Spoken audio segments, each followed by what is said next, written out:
Assalamualaikum warahmatullahi wabarakatuh. Sebelumnya, perkenalkan saya Nur Hafifah dengan NIM 2011-305027, Program Studi Pendidikan Islam Anak Usia Dini semester 3, mahasiswi dari Universitas Islam Negeri Sultan Haji Muhammad Idris Samarinda. Jadi, di sini saya akan menjelaskan sedikit tentang metode perkembangan anak usia dini dengan penerapan metode bercerita untuk memenuhi UAS pengembangan kognitif anak usia dini yang diampu oleh Bapak Wildan Saugi MPD. Baik, langsung saja metode perkembangan anak usia dini. Dalam mengembangkan kemampuan kognitif anak, diperlukan proses pembelajaran yang aktif, menyenangkan, menarik, dan bermakna bagi anak. Pada dasarnya, kemampuan kognitif sangat penting untuk ditingkatkan agar anak mampu melakukan eksplorasi terhadap lingkungan sekitar menggunakan panca inderanya. Oleh karena itu, agar kemampuan kognitif anak dapat terstimulus dengan baik, maka dibutuhkan metode perkembangan yang tepat dan sesuai dengan kebutuhan dan minat anak. Metode perkembangan merupakan pola umum yang dilakukan antara pendidik dan murid dalam mewujudkan kegiatan belajar mengajar untuk mencapai tujuan yang diharapkan. Nah, di sini ada beberapa metode perkembangan anak usia dini. Yang pertama itu ada metode bermain. Metode bermain merupakan metode pembelajaran anak usia dini yang menerapkan permainan tertentu sebagai wahana pembelajaran peserta didik. Selanjutnya ada metode bernyanyi dan musik. Metode ini termasuk kegiatan yang digemari oleh anak-anak. Dalam kegiatannya, anak-anak diajarkan untuk membuat alat musik, contohnya perkusi dari gelas yang diisi air atau metode pembelajaran yang sudah jadi. Untuk aktivitas bernyanyi, guru dapat mengajarkan lagu anak-anak dan dinyanyikan secara bersama-sama setiap hari.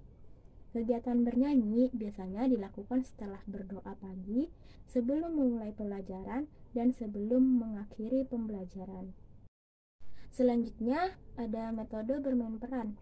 Dalam metode bermain peran, anak diajak untuk menerapkan beberapa pekerjaan yang sudah familiar bagi mereka, seperti memerankan polisi, petani, dokter, dan sebagainya. Ada banyak nilai-nilai moral yang dapat diajarkan kepada anak melalui metode ini. Dan juga karena metode bermain peran ini, anak menjadi bebas dalam mengekspresikan dirinya. Selanjutnya ada metode karya wisata. Karya wisata berarti membawa anak ke objek-objek tertentu, seperti ke taman, kebun, sawah, dan lain-lain, sebagai bentuk pengayaan pengajaran, pemberian pengetahuan, dan pengalaman belajar yang tidak mungkin didapatkan di dalam kelas. Selanjutnya ada metode eksperimen. Metode eksperimen memberikan kesempatan pada anak untuk bereksplorasi dalam kegiatan pembelajaran. Metode eksperimen adalah metode yang sesuai untuk pembelajaran sains, karena metode eksperimen mampu memberikan kondisi belajar yang dapat mengembangkan kemampuan berpikir dan kreativitas secara optimal. Selanjutnya ada metode demonstrasi. Dalam kegiatan demonstrasi, guru dapat meningkatkan pemahaman anak melalui penglihatan dan pendengaran.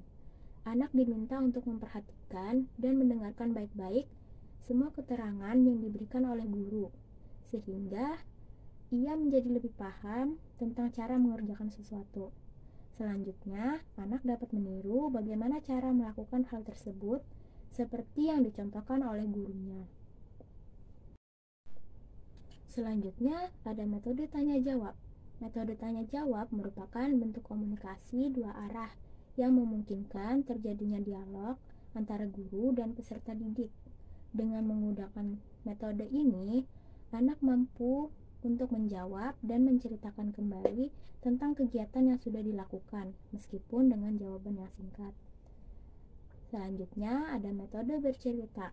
Metode bercerita merupakan metode pembelajaran yang menggunakan teknik di mana guru bercerita tentang suatu legenda, dongeng, mitos, atau kisah yang di dalamnya terdapat pesan-pesan moral atau intelektual tertentu. Nah, langsung saja ke penerapan metode bercerita. Jadi, di sini saya akan menceritakan tentang persahabatan tikus dan singa.